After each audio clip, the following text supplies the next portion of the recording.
July 23 ബുധനാഴ്ച.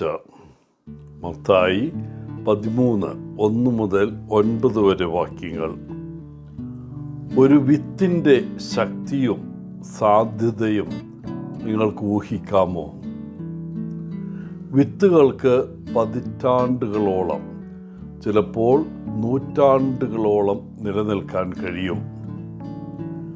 2005 മാസാഡയിൽ 2000 വർഷക്കാലം വരണ്ട അവസ്ഥയെ അതിജീവിച്ച ഒരു ഈന്തപ്പന വിത്ത് മുളച്ചു. മെതുസല എന്ന വിളിപ്പേരുള്ള ഈ ഈന്തപ്പന ഇസ്രായേലിൽ പ്രദർശിപ്പിച്ചിരിക്കുന്നു. നാഷണൽ ജിയോഗ്രാഫിക് അനുസരിച്ച് 32,000 വർഷക്കാലം സൈബീരിയൻ പെർമാഫ്രോസ്റ്റിനടിയിൽ കുഴിച്ചിട്ട പൂക്കളാണ് സസ്യങ്ങളായി വളർന്ന ഏറ്റവും പഴക്കമേറിയ കാർബൺ ഡേറ്റഡ് വിത്തുകൾ. ഇന്നത്തെ സുവിശേഷം വിതക്കാരൻ്റെയും വിത്തിൻ്റെ ഉപമയാണ്. തൻ്റെ വയലുകളിൽ വിത്ത് വിതയ്ക്കുന്ന ഒരു കർഷകനെ സങ്കല്പിക്കുക. ചില വിത്തുകൾ വഴിയിൽ വീഴുകയും ഉടനടി ചവിട്ടി മെതിക്കപ്പെടുകയും ചെയ്യുന്നു. ചിലത് പാറക്കെട്ടുകളിൽ വീണ് വാടിപ്പോകുന്നു. മറ്റു ചിലത് മുള്ളുകൾക്കിടയിൽ വീണ് ശ്വാസം മുട്ടുന്നു. എന്നാൽ ചിലത് നല്ല മണ്ണിൽ വീണ് സമൃദ്ധമായി ഫലം കായ്ക്കുന്നു. ഈ ഉപമ നമ്മുടെ ഹൃദയങ്ങളെയും ദൈവവചനത്തോട് നാം എങ്ങനെ പ്രതികരിക്കുന്നുവെന്നും പ്രതിഫലിപ്പിക്കുന്ന ഒരു കണ്ണാടി പോലെയാണ്.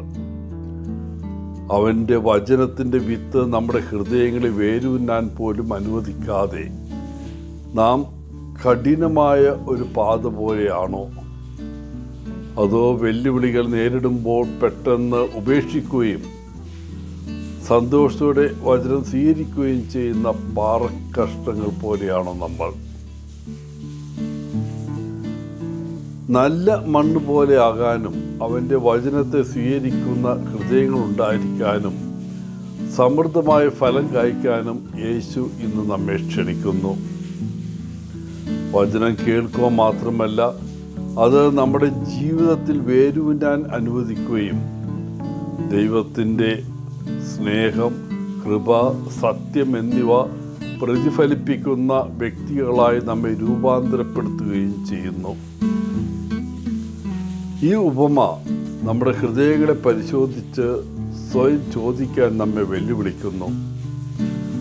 നാം യഥാർത്ഥത്തിൽ ദൈവവചനത്തിനായി തുറവിയുള്ളവരാണോ?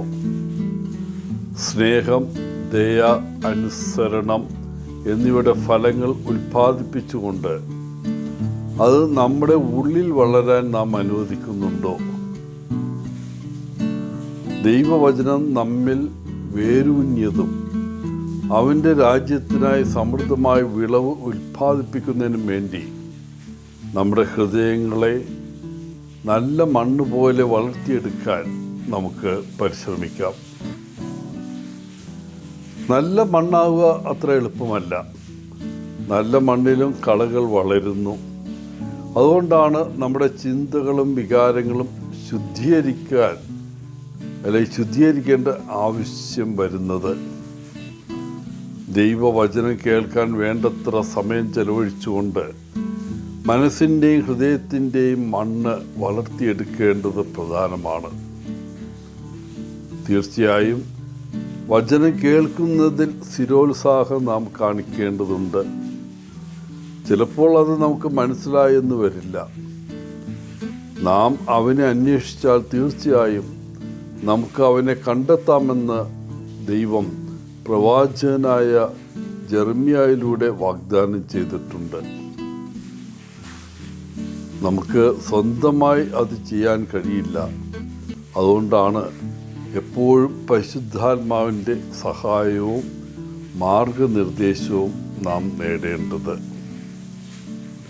എല്ലാവർക്കും നല്ലൊരു ദിനം ആശംസിച്ചുകൊണ്ട് ഒത്തിരി സ്നേഹത്തോടെ പോളച്ചൻ CSSR from Kerala.